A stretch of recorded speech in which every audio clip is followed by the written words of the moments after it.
ఒక గంట sick leave అడిగినందుకు హెచ్ఆర్ ఎంప్లాయీని పిచ్చదిట్లు తిట్టిందంట. చైనాలో జరిగింది ఇది. June 5th ఇది బయటకు వచ్చింది చైనా సోషల్ మీడియాలో. అయితే ఏమైందంటే ఒక అమ్మాయికి 39.7 degrees Celsius ఫారెన్హీట్ లోకి మారిస్తే 100 degrees 100.2 అలా ఉంది. ఫీవర్ గా ఉందని చెప్పి ఒక గంట సిక్ లీవ్ లాగా అడిగింది, వెళ్ళి రెస్ట్ తీసుకొని వస్తాను అని చెప్పి. దానికి హెచ్ఆర్ పిచ్చ తిట్లు తిట్టిందంట. దానికి హెచ్ఆర్ ఏమందంటే you are too weak, my goodness, can't even handle 38 degrees అని అందంట. మళ్ళీ దాని తర్వాత is your brain fight from the fever today or is your menstrual period blocked and not arriving, ఇలా మాట్లాడింది. So you can't think before you speak, ఇట్లా harsh గా మాట్లాడిందంటామా. సరే ఆమె అనిందని చెప్పి ఈమె వెళ్లకుండా అక్కడే కూర్చొని వర్క్ చేస్తుంటే మళ్ళా కొంచెం సేపటి తర్వాత మెసేజ్ చేసిందంట. ఈసారి ఏమంది, you took leave but didn't go, you just stayed there without working properly, your actions and words don't match, you should see a psychiatrist, ఇది అందంట తర్వాత. అయితే ఇది ఆమె ఎంప్లాయీ మెంటల్ స్టెబిలిటీ మీదే క్వశ్చన్ చేసింది డైరెక్ట్ గా. ఇంత రూడ్ గా చేయడంతో ఫస్ట్ ఎంప్లాయీ సిక్ లీవ్ ఇవ్వనందుకు కాదు కానీ ఇన్ని మాట్లాడినందుకు బాధపడి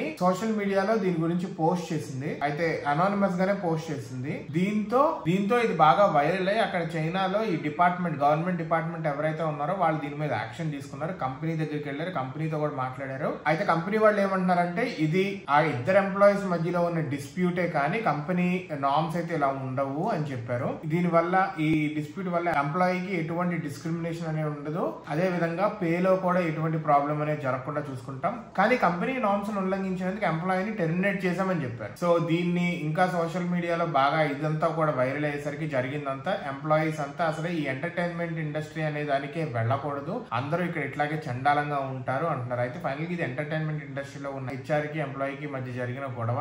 అక్కడనే కాదు, హెచ్ఆర్స్ కొన్ని కంపెనీస్ లో ఇట్లాగే టఫ్ గా ఉంటారు. కొన్ని కంపెనీస్, చాలా కంపెనీస్ లో ఇప్పుడైతే పిండేసేయాలి అన్నట్టుగానే ఉంటున్నారు. ఎంప్లాయీ ఏ రీజన్ చెప్పినా గానీ వినట్లేదు. అదే విధంగా ఇప్పుడు ఎంప్లాయీస్ కూడా బరిదెగించేశారు. అంటే ఆబ్వియస్లీ నిజంగానే సిక్కుంటే ఏం చేసుకుంటో చేసుకోపో, ఒకటి కాకపోతే ఇంకో కంపెనీ అన్నట్టే ధైర్యంగా ఉన్నారు. ఎవరికైనా ఎంత డబ్బు వస్తున్నా తక్కువ కావచ్చు ఎక్కువ కావచ్చు, ఎంత అవసరమైనా ఉండొచ్చు. హెల్త్ అనేది ముఖ్యం. హెల్త్ తర్వాత ఏదైనా కానీ, చచ్చిన తర్వాత ఎన్ని కోట్లు ఇచ్చినా గానీ అవసరం ఉండదు. బతుకున్నప్పుడే జాగ్రత్తగా చూసుకోండి. మీ ఎంప్లాయీస్ కనుక టాక్సిక్ గా ఉంటే ఫస్ట్ ఆఫ్ ఆల్ కంప్లైంట్ చేయండి. Come out of that company. There are many companies out there to get a job and to give a job.